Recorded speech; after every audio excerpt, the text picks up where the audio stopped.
আসসালামু আলাইকুম ওয়া রাহমাতুল্লাহ। নাহমাদুহু ওয়া নুসাল্লি আলা রাসূলিল কারীম, আম্মা বাদ। বিসমিল্লাহির রহমানির রহিম।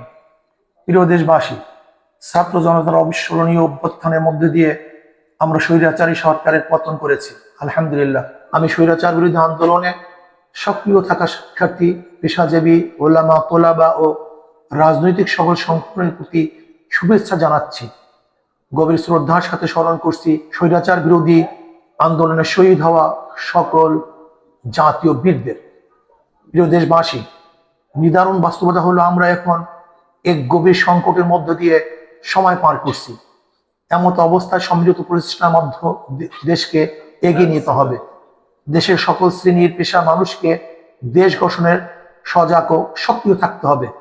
প্রিয় দেশবাসী, আমরা ভেদাভেদ চাই না, হানাহানি, মারামারি, হিংসা, বিদ্বেষ চাই না। আমরা চাই সকল শ্রেণীর পেশার মানুষকে নিয়ে প্রিয় বাংলাদেশকে এগিয়ে নিয়ে যাব ইনশা আল্লাহ।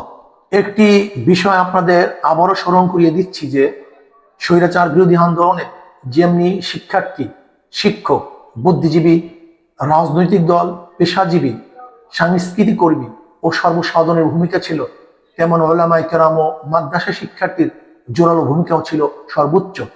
তাই আমরা আসন্ন অন্তর্বর্তীকালীন সরকারের সর্বজন গৃহীত বিভিন্ন পেশাজীবীর অন্তর্ভুক্তি পাশাপাশি এদেশের সকল গণমানুষের প্রতিনিধিত্বকারী ওলামায়ে কেরামের মধ্য থেকে প্রতিনিধি রাখার জোর প্রস্তাব করছি। এ বিষয়ে দেশবাসীর আপনারা সজাগ ও সচেষ্ট থাকবেন বলে আশা করছি। আল্লাহ হাফেজ।